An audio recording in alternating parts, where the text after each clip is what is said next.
सम्मान करें। आदरणीय महेश सावंत साहब आज के कार्यक्रम के आयोजक आदरणीय उल्लेख गजिया साहब हैं और महेश सावंत साहब यहाँ उपस्थित हैं, क्योंकि महाराष्ट्र का शीतकाल अधिवेशन नागपुर में कल चालू हो रहा है। तो धारावी बचाओ आंदोलन में जिनका अहम रोल रहा है, हमेशा साहब हम लोगों के बीच हमारे दुख दर्द को उठाया है और हमेशा हमारे बीच आए हैं। तो ऐसे सम्माननीय महेश सावंत साहब के लिए एक बार जोरदार तालियों से सम्मान करें। साथियों, इसके बाद हमारे उल्लेख गजिया साहब अपने ख्यालात को रखेंगे। एक बार जोरदार तालियों से इनका सम्मान करें, जो कि इस प्रोग्राम के आयोजक में उनका अहम रोल है। हेलो हेलो भाइयों बहनों और माताओं, मेरा नमस्कार और अस्सलाम वालेकुम। आज का कार्यक्रम लेना ज़रूरी था, क्योंकि गए महीने 22 तारीख को यहाँ पे कुछ जुमलेबाज लोग आए थे। यहीं पे 90 फीट में जो भ्रष्टाचारी जुमला पार्टी, उनके लोग आके बड़े बड़े सपने दिखा के गए। हमें पता है ये झूठे लोगों को जवाब देने के लिए हम यहाँ मीटिंग रखे। देखो, वो कोई विकास सच नहीं है। अदानी को 2013 में कोई देखा था कि आप लोग कल्याण हो या बोरेली हो, छत्रपति शिवाजी महाराज टर्मिनस हो या चर्चगेट, जहाँ जाना है आप जा सकते हैं। और दूसरी बात, 26 जुलाई 2005 में जब भारी मात्रा में बरसात हो गई थी, तब बीकेसी जो कांच की बिल्डिंग है वहाँ पे 2-2 माला पानी था, लेकिन धारावी में पानी नहीं था भाई। ये धारावी के नाम पे वो धारावी भी चाहिए मोदी जी को और मोदी जी के परम मित्रों को, और धारावी के बाद धारावी के नाम पे 1200 एकड़ जमीन भी चाहिए। हमें लड़ना है और जीतना है। आप धारावी बचाओ आंदोलन के साथ रहोगे, आपके हम लड़ेंगे और जीतेंगे। ये जुमलेबाज आते रहेंगे, झूठ बोलते रहेंगे कि 15 लाख दिए क्या। तो रखेंगे का सम्मान करें। भारत माता की इंकलाब, इंकलाब, इंकलाब आज धारावी में अपने आप आया हुआ है। यहाँ पे स्टेज पे बैठे हुए धारावी बचाओ आंदोलन के सारे नेताओं को मेरा नमस्ते और योद्धाओं को नमस्ते। धारावी एक ऐसी भूमि है जिसने मुंबई को हमेशा चिल्लाया है, मुंबई का दिल है ये। और मेरे को तो ऐसा लगता है कि अदानी ने गलत पंगा ले लिया।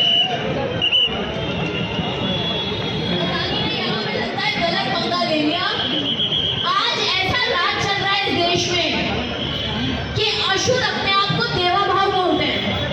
असुरों का राज चल रहा है, और जो एक्चुअल देवता है, जो मेहनत करने वाला भारतीय है, उसके घर तोड़ने का पूरे समय प्लान बनाते रहते हैं।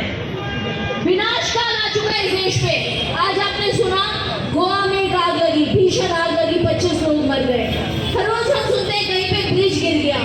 प्लेन्स का तो हमने सुना ही, अदानी सारे एयरपोर्ट चलाता है, सारे प्लेन रोके हुए हैं उन्होंने। ऐसी मोनोपोली चालू है 4-5 लोगों की कि ये अपने पैसे के लिए हमें सब जगह घुटने टेकने पे मजबूर करते हैं।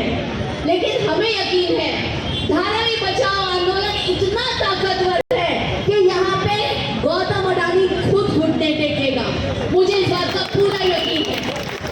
आम आदमी पार्टी शुरू से इस आंदोलन में आगे खड़ी है और मुझे यकीन है कि ये आंदोलन हमारा हम जीत सकते हैं, क्योंकि हमने देखा है कि जहाँ पे लोग एक साथ होते हैं वहाँ पे अडानी को भागना पड़ता है। ऑस्ट्रेलिया जैसे राज्य में जाके उसने अपनी करप्शन करने की कोशिश की, वहाँ पे लोग एक साथ आए और उन्होंने अडानी को भगा दिया। तो यहाँ से शुरू होएगा अडानी का अंत, यहाँ से शुरू होएगा मोदी अडानी का भ्रष्टाचार का अंत। मुझे इस बात पे पूरा यकीन है। आम आदमी पार्टी आपके साथ है। नोटिस ये कितने भी दें, हम घर टूटने नहीं देंगे।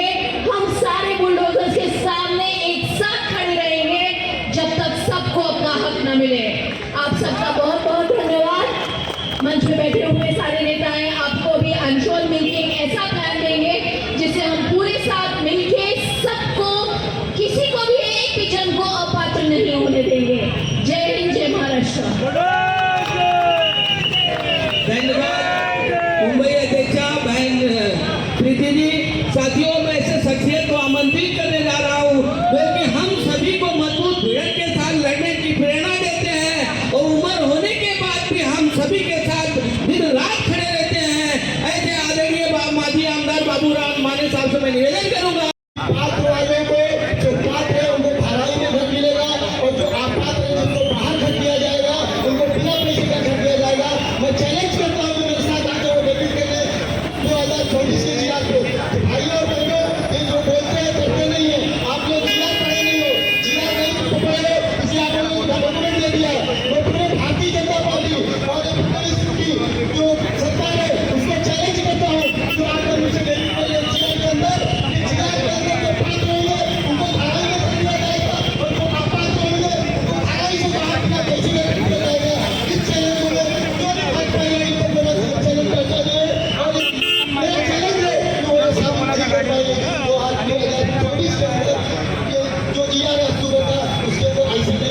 वाकई में धारावी को बचाने के लिए?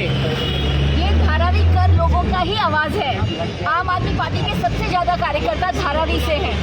ये जो दुख है धारावी वालों का, ये हमारा खुद का दुख है। हम लोग हैं जो यहाँ रह रहे हैं इन घरों में, हम लोग हैं जो इन बस्तियों में काम करते हैं, हमारे घर और हमारे कारखाने छीने जा रहे हैं। तो ये धारावी कर की आवाज है।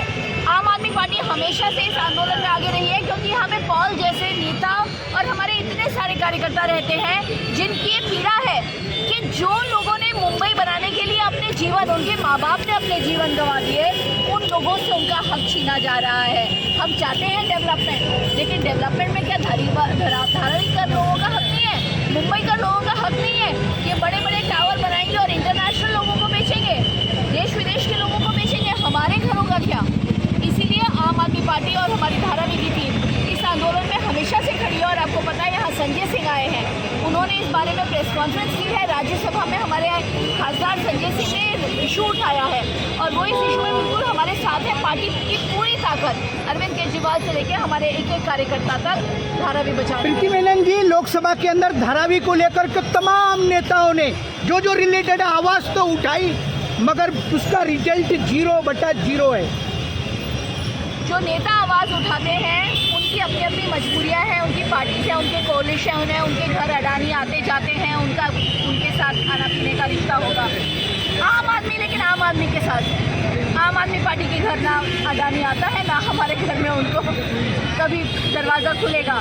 उल्टा अडानी के खिलाफ आवाज़ उठाने की वजह से संजय सिंह को जेल में डाल दिया गया। हमारे खासदार को 6 महीने जेल में डाला, लेकिन हम झुके नहीं। यहाँ पे क्या होता है, बाकी पार्टियों में महाराष्ट्र में हमने देखा है कि उनको जेल की धमकी देते हैं, वो पार्टी बदल देते हैं, अपनी बातें बदल देते हैं, अपनी नीयत बदल देते हैं। लेकिन आम आदमी पार्टी के सब लोगों को इन्होंने जेल में डाल के रख दिया, लेकिन हमने ना अपनी नीयत बदली, ना अपने उसूल बदले। और हमारा उसूल बहुत सिंपल है, जिसका जहाँ घर है उन्हें घर दो, बस इतनी ही मांग। धारावी कर कैसे भरोसा करेंगे, क्योंकि उनके दुख पर राजनीति का मुखर्रा लगाकर लोग आते हैं, अडानी के नाम पे वोट मांगते हैं, कुर्सी मिलती है, गायब हो जाते हैं। मुझे बहुत ज़रूरी लगता है कि धारावी का तरफ को जागना पड़ेगा। धारावी के लोगों को मिल के अपने घर मांगने होंगे। सारा राजकारण जाए एक तरफ, घर की चाबी एक तरफ। आप राजकारण करते रहो, धारावी के लोगों को तब तक आंदोलन करना पड़ेगा जब तक एक एक जन को घर की चाबी ना मिले। चाबी ना मिले, जब तक घर के पेपर ना मिले, जब तक इनका कॉन्ट्रैक्ट ना साइन होए, तब तक किसी नेता की बात मत मानो, किसी भी पुलिस वाले की, किसी भी कलेक्टर की, किसी की बात मत मानो, जब तक आपके पास लिखा पढ़ी हाथ में ना आए। प्रीति मेनन जी, आप कहेंगे धारावी वालों को जागना पड़ेगा। जो नेता आता है वो यही बात करता है कि धारावी को उठना पड़ेगा, धारावी को आना पड़ेगा, सड़कों पर आना पड़ेगा। तो फिर नेताओं की क्या ज़रूरत है? धारावी कर अपने आप लड़ेंगे, मरेंगे और जीतेंगे। नहीं, धारावी कर मरेंगे नहीं, ऐसी अपशुभ उनकी बातें मत करो। धारावी कर लड़ेंगे, उनके पीछे हमारा साथ है, हमारी ताकत है। जब हम किसी झाड़ को बचाने आरे में खड़े रहते हैं या नासिक में झाड़ों को बचाने के लिए लोग खड़े रहते हैं, स्थानीय लोगों को तो खड़ा होना पड़ता है, लेकिन जब उनके साथ और नेता आते हैं और कार्यकर्ता आते हैं, एक्टिविस्ट आते हैं, मीडिया आती है, तब उनकी आवाज़ में दम होती है। जब आंदोलन करते हुए इंसान का अगर कोई साथ ना दे, तो फिर वो बेचारा उसका आंदोलन कैसे सफल होगा? उसको आंदोलन को सफल करने में आप सबका, मीडिया वालों का बहुत बड़ा हाथ है। आप उनकी मदद। क्या इस बार आप लोगों का जो बेसिक मुद्दा है, धारावी के विषय पे आमदार चुने गए, धारावी के विषय पे खासदार चुने गए, धारावी के करों के साथ में क्या हो रहा है वो आप तो बेहतर जानते हैं। क्या इस बार फिर से आप लोगों का वही मुद्दा है? आपके जो उम्मीदवार है धारावी के विषय पे लेके कह रहे हैं कि हमको नगर सेवक चुन के दो, हम धारावी बचाएंगे। क्या लग रहा है, नगर सेवक चुनने के बाद धारावी बचेगी? आमदार और खासदार नहीं बचा पा रहे तो नगर सेवक कैसे बचाएंगे? आम आदमी की ताकत बचाएंगे। आम आदमी की ताकत इतनी तेज़ होती है कि इन्होंने लाख कोशिश करी है, जेल में भी डाल दिया, तभी भी आम आदमी अपनी जीत लेके रहती है। ये आम आदमी की ताकत जिताएगी। हमने आज तक कोई चुनाव नहीं लड़ा है, हमने धारावी के नाम पे वोट नहीं मांगे हैं, लेकिन हमारी पार्टी का उसूल है, हम कोई भी डेमोलिशन होने नहीं देते हैं। हम डेमोलिशन के खिलाफ हैं। कुछ भी हो इशू, चाहे वो मेट्रो का हो या SRA का हो, इन सिटू रिहेबिलिटेशन होना चाहिए और 500 स्क्वायर फुट का घर मिलना चाहिए। ये हमारी मांग आज से 10 साल पहले जब हमने पार्टी बनाई थी तब से लेके आज तक कायम है। दिल्ली में जब हमारी सरकार थी हमने एक घर नहीं टूटने दिया। पंजाब में हमारी सरकार है, हम एक घर नहीं टूटने देते। जम्मू में हो या गोवा में हो, हमारा कोई भी आमदार हो, हम घर टूटने नहीं देते। घरों के टूटने के खिलाफ हम JCB के सामने खड़े रहते हैं। आजकल की बात है कि हम एयरपोर्ट पे खड़े थे और वहाँ एक एक बंदे को जो उन्होंने वो पूरा एक कॉलोनी को तोड़ा, हमने वहीं पे चकाला में घर दिला के रहे। अब जरूरत आन पड़ी है मैं